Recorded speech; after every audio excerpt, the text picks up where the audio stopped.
Hey guys, what's going on? Sebastian, Kyle here with the Card Guys. We just got back from a skirmish. You saw with I don't know which video is going to go up first, but if you saw Noms, then this is the winning deck list from this tournament.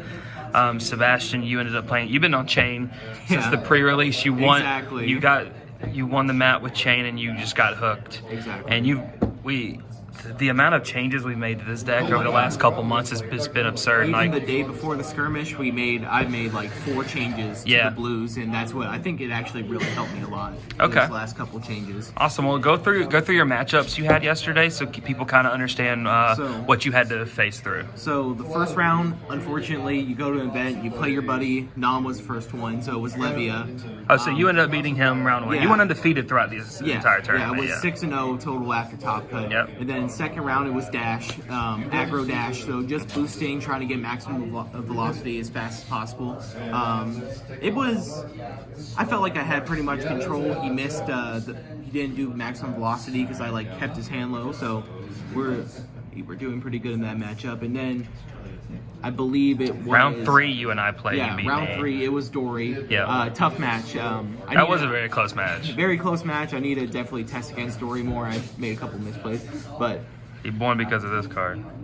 Continue. Yeah. And then round 4, it was Prism. I had that Prism deck on the back end the whole game. You've played against me so much with Prism that you just know what to do against exactly. it. The first turn I went first and I managed to do 5 damage, so he started the game at 15 life. So basically it was in Blitz. That's pretty easy to win from there. Yeah, with Chane. Yeah. So yeah, and top cut, it went mirror match. I took that one, and then you lost, and then you beat me in the final. And then finals. So 6-0 altogether, and this is the best your deck has performed realistically. Yep, it has. It's doing really well, and I'm really enjoying playing it. I think it's a very fun deck to play. So if you're getting into the game, I think this is something your playstyle, like if you played Yu-Gi-Oh! And you like Light Swarm, or if you're in Magic, kind of like Dredge, playing from the Banished. So I think a lot of people are going to like this deck. Awesome. But let's get into it, yeah. So, Arcanite Skullcap, best headpiece in the game, you have to play it. Self-explanatory, yeah. Carrion Husk, we were iffy about this at first, but through testing, we have decided that this goes in. Probably need it, yeah. In Blitz, and it blocks for 6 for free. The Blood deck kind of sucks, but it's just a necessary evil to make it balanced. Grasp of the Arcanite blocks 2. So far, we have 7, we have almost 10 block. Got a lot of defense. Have a lot of defense in the armor. Snapdragon just makes your explosive turns even better. Yeah. Can't argue with that. So then for the weapon, we got Chane, of course. Nice gold foil Chane. Wow. Where'd I get that from? Nice. Nebula Blade. So Galaxy Black is only for Kano. I guess also Prism just to beat into the Spectras, but it's just for if you're wanting to go super fast. So against Kano, that's the only thing. But it's always Nebula Blade. So the deck is kind of built a little bit around Nebula Blade. The 4 is great base, so you usually go attack action, non-attack action, and then you go Nebula, try to get some cards out of their hand, get some equipment blocked in front of this, and then you go with your turn. Yep. Awesome. And then, let's get into the just Kano package. Just Kano stuff and Aether Iron Weave, just because you can play it Ebb and Fold, just because you can play 11. If you want to play Gambler's Gloves for the brute matchup, that's fine.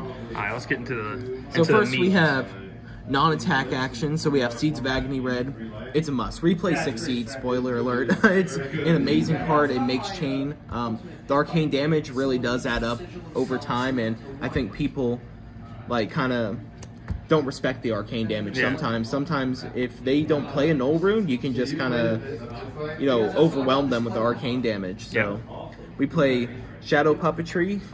This on an E-Striker, Command and Conquer, or Shadow Soul Reaping is just amazing.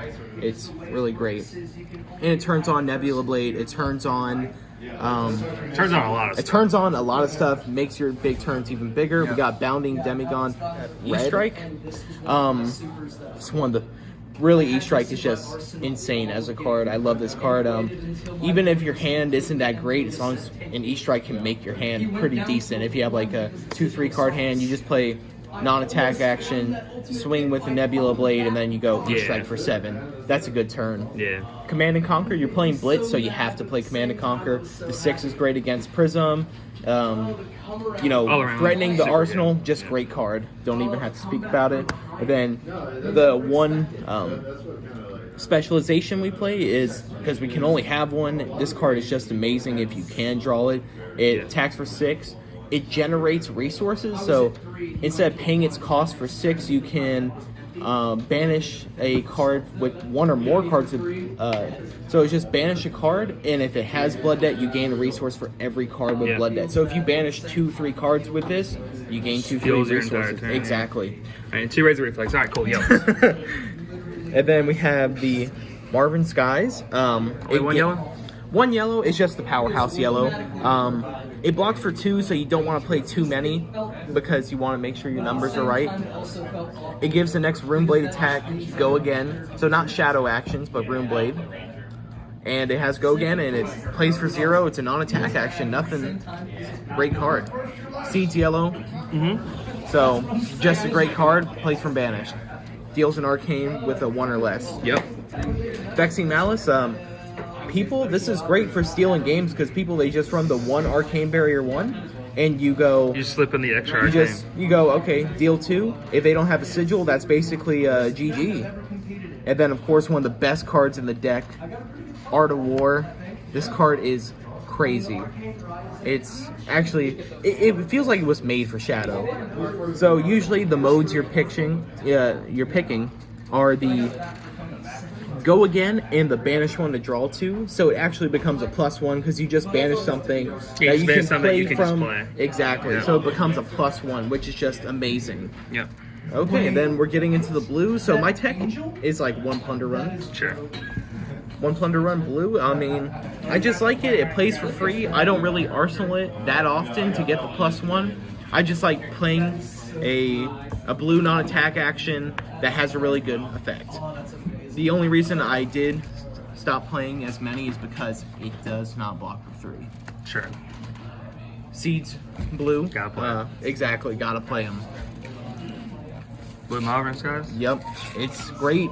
Makes 1 Rune Chant if it hits, so threat into Rune Chant, arcane damage, and it's a non-attack action, pitches for 3. My only complaint is it blocks for 2, but that's balanced for you.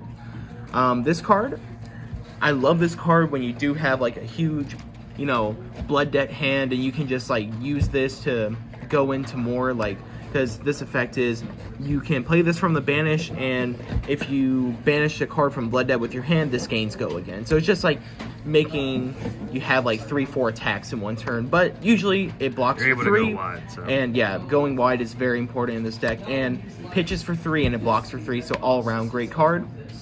Similar reason why I'm playing Bounding. Not that Bounding is the best card, but it's proactive, you know? Sure. Worst case scenario, if you do banish it, it's coming in for 2 for 0, and it blocks for 3, and it pitches for 3. So that's the main thing. Sure. Before in the deck, we were playing more blues with only 2 block, and I was really feeling that against Dorinthia and other matches, so very important. And then the one-up is Unhallowed Rites, blue. It's great for 1. Still hitting 2. Your Seeds of Agony. Exactly, and it's just putting seeds back on the bottom of the deck for later. And then we have Vexing Malice. It's just 2. Deals 2 and 1. Like, they're not going to defend the 1. Exactly. Attack, so like you're kind of guaranteed at least 2 there. Exactly. And it's just 3 block, and it pitches for blue. So it's blue pitch, so it pitches for 3. Yep. Well, good stuff on getting the win. Yeah. That's awesome. Appreciate it. Yeah, I think that's it. I think there's more to come, but I think if you're looking for a Chane deck list, this is about as best it could get. Yeah, and you can change out a couple cards in the blues and the reds for more your play style, but I think this is definitely a great place to go from to build your own deck. Awesome. Well, congrats again. All right. We'll see you guys later. Yeah. Subscribe Bye. and shit.